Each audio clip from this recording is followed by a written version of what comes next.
Howdy. Game jams. Fun stuff, right? Well, I just happened to join my first game jam, the MashUp Games Game Jam 2, and it was interesting. The theme for this jam was released at 3 AM on a Saturday morning, so you better believe I didn't wake up to that theme until 11 AM Saturday morning. And the theme that was released was unconventional memes. Now, I racked my brain for a good few hours on what I could do with this theme, and the first idea I came up with was actually inspired by a MashUp Games game.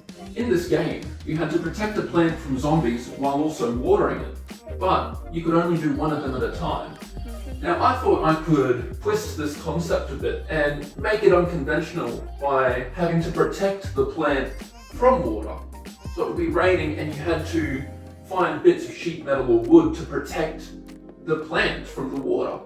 But you would have zombies or wind or something come in and break the shelter down, so you had to protect it from those types of things. But it made me think of another game where you look after some plants, but you could only interact with them through text commands. And it made me start thinking about the concept of text commands, and I started thinking of ways I could use them in an unconventional way. Then I thought, what's a staple in gaming that would be really unconventional with the use of text commands? And then it hit me. A first-person shooter, where you can only control the character with text commands. So I thought of making a original Doom style or Wolfenstein style first-person shooter where you could only control the character through text commands. So if you wanted to walk forward, you had to write walk 5 to go forward 5 steps. If you wanted to turn to the right, you had to write turn 90 to turn 90 degrees. Now, was this a crazy idea? Yes. Was it a bad idea? Most definitely. But was it fun? Well, this person thought so. So that's what I started working on. Text command-based first-person shooter. So, the first thing I started working on was the terminal that the player would be typing in and interacting with the most. Now, this thing caused so many problems throughout this whole project. If you had a different window size, the input field would just disappear, or it would start to cover the game screen. It would do all sorts of things. It became such a hassle that I did not expect. But we got it working good enough. So after getting that working, I created a switch statement to handle the input to look for if it contains the keywords like walk or turn, and then it would call the method relating to that command. So after working on that, I made a basic map so I can test the navigation and how the controls feel. And I ran into a minor problem. The player could go through walls. I had no clue how to sort this out, so I just ignored it and moved on to the next thing. And that next thing was the enemies. Now, I made these sus-looking dudes, stole a script from YouTube that I found, attached it to them, so whenever the player got close to them, they would come towards the player and start attacking him. Now, with the original script, the enemies were meant to patrol around, but for some reason they just wouldn't do it. They just stood still until the player got close to them, but as has always been my motto in life, it's good enough. Now I had to work on the combat mechanics for the player, and that ended up being fairly easy. I just copied a practice tutorial as usual, got the player shooting the enemies, and they'd take damage and disappear. Now I want to play test it a bit. So I went into the first room that I made, was able to shoot the enemies. After 2 shots, they died. Perfect. I made my way back to the second room, and I fired once, and then I fired twice, and he didn't die. So I fired a third time, and you're not going to believe this part. I fired a 4th time, and they were still alive. Why?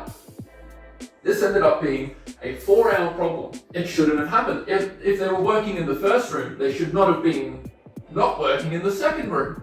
And they didn't work in the third room either, I found out. So what the problem, I think, ended up being was that since I was using Pro Builder to create the rooms, it would make a mesh collider through the whole room. When the player went into the room and tried to fire, the Raycasts would just collide with the room's mesh collider and wouldn't hit any of the enemies. So I tried for far too long to try and get rid of that mesh collider, but Pro Builder just wasn't having a bar of it. I ended up deleting all the rooms and remaking them with the basic cube asset, like God intended. And with this new cube asset, the player could still walk through walls. Now, I wanted to make an objective for the levels, and I decided to stick with the original Doom type theme, where I had the player look for a key that would then open the door to proceed to the next level. Now, it didn't go exactly like Doom did, where you had to find multiple colored keys and then match them to the colored doors, because in a text-based game, I feel like that would be a little bit of a nightmare. I got the keys and the doors working, so now I had to start working on the second level. And while I was working on the second level, using just the cube assets as well, as I learned from my mistakes, I figured it out. I figured out how to not walk through walls. It was simple. It followed the same idea as the shooting mechanics in the game, where when the player moved, it would fire a Raycast in all directions, and if it collided with a wall object, it wouldn't move the player. It was simple, it was perfect, and it was good enough. It did create some more problems, though, where the player would get stuck on walls. In the first level, I had to widen the hallways because you just couldn't move at all. And if you hit some corners funny, you'd still go out of the map, and there was no way to return if you did that. But it was good enough.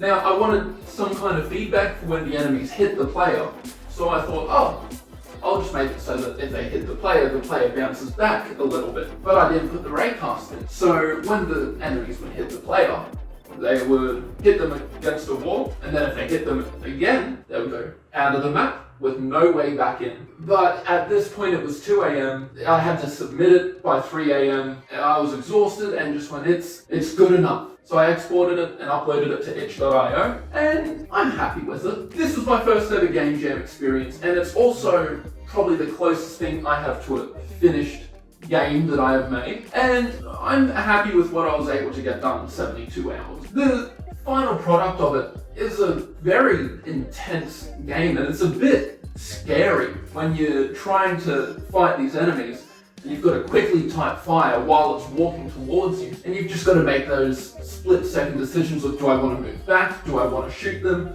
and in the end, I'm happy with what I made.